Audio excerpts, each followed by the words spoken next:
going on there, YouTube world? It is, what day is it today? Oh, that's pretty bad. Today's Wednesday morning. I had a little ice storm and kids are off school. So I had to reschedule a lot of things. So I'll be sticking around here in the garage, messing around with some stuff. So I'm going to give you some updates. So hang tight, enjoy, subscribe, like, and share.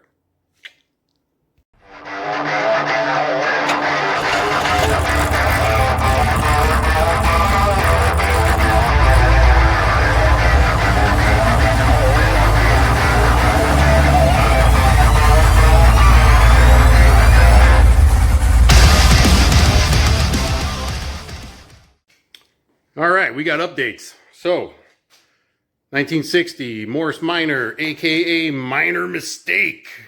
Was it a mistake to buy it? I don't think so. So we got the Minor in.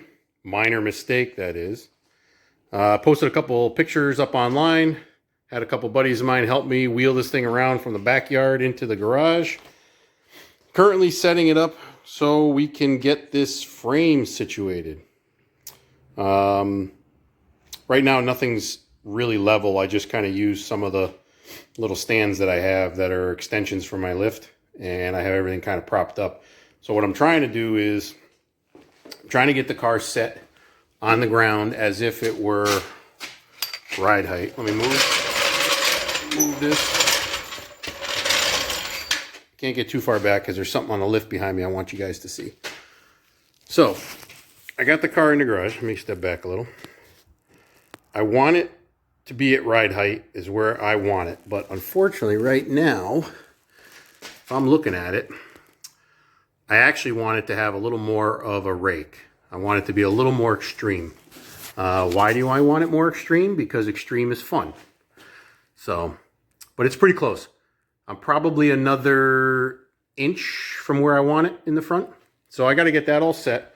What I'm going to do is get the car level, and then I'm going to make extensions off the two existing frame rails here and here. This cross member is going bye-bye. That I'm not using. These frame rails are staying.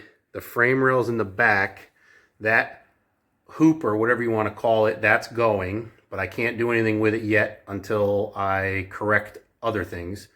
And yes, I need to vacuum my leaves out of it. I just got this in 2 days ago and I haven't touched it since. So bear with me. So the front frame is technically mocked up. It's kind of where it needs to be. I have all the measurements, even without control arms or spindles. I have all measurements off floor height, off of the top of the frame to where the center of your spindle is going to end up. So your center of your spindle is going to be in this location right here. So basically, you're going to have a spindle height that is similar to that right there. So right now, it's very close to ride height. I'd like to be able to get about, like I said, an inch, maybe a half inch difference, but it's close. I want to get that front tire because the problem I see a lot is a lot of people use a S10 clip, or they'll use a Camaro clip in these cars. And what happens is you get too wide of a track width. So you end up getting a tire that's way out here. So if you're looking at my camera, that doesn't look correct because then the tire has to clear the existing wheel well. In order to do that, you have to kind of keep the car up a little too high. I want my tire up inside. This wheel well is big enough where I can fit a tire inside there. So as long as I use a skinny, which I have, they're actually the wheels that I have on my 39 that are just roll-arounds. Those are the ones I'm going to use to mock this up. I actually have my wheels and tires for my 39 that I'm going to put on eventually. So that's just, those are just mock-up wheels. But those are the height tires I'm going to be using. So I should be able to get it to where I want it. So that is the Morris Minor update. So if anybody has any other ideas, you can always comment. But I'm leaving the frame rails long. That piece of rectangle stock that's attached to the rear of the new frame, that's only just to keep the frame rail squared when I had it on the table. So that's going away, but I don't know where the new cross member is going to be. So when I tie it in, basically I'm going to tie into the existing frame rail. I'm going to box it in. So this is getting taken out, but then eventually at the end of this frame, it's going to get boxed over. And then right here, it's going to get boxed over. And I'm going to use my rectangle stock that I have, which is like frame stock. So that's going to get done on both sides once it's where I want it. I think it's pretty close once I do some measurements though, but I have a good idea of center point.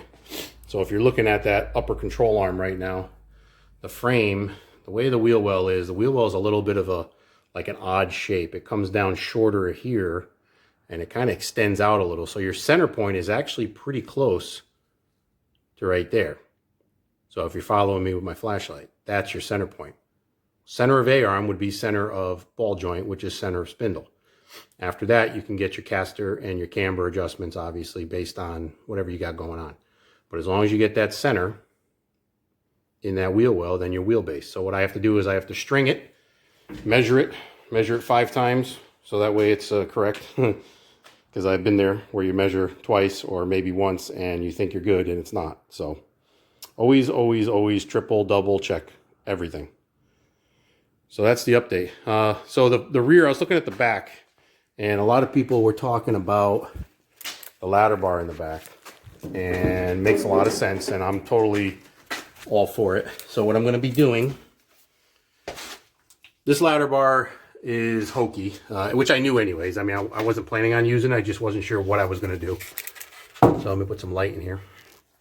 So the way they did it, they compromised it because they drilled a hole here and put a pivot point. So what this does is it creates a stress point. So if this rear ever hit hard enough with enough power, it's going to bend right here. So you're basically going to take your arm and it'll just be like, whoop, like that. So that's not good. So this needs a traditional ladder bar. Now I have to size a ladder bar to see if I can get one that'll fit here, but I'm not too worried about it because this is coming out. So the new ladder bar mount is going to get changed. So most likely, the ladder bars I buy are going to be able to have their own cross member, which is going to come probably up to this way. Because I want to go as long as possible with the ladder bar. I think it'll just be a much better setup. The longer the ladder bar, the better. A lot of people are like, why don't you do 4-link? I could do that. I could go with a 4-link bracket off here, and then I can keep something, in here. Ladder bar is a real simple system. The only reason I like it is because this is really just a street car. It's not this is not going to be anything, full race car. This is just going to be a fun car. So for somebody that would want to own it, because it will be for sale, a ladder bar car is a lot easier to deal with than a 4-link. 4-link on the street, unless it's a triangulated 4-link or something like that. Wow, is it? It's raining out. Holy cow.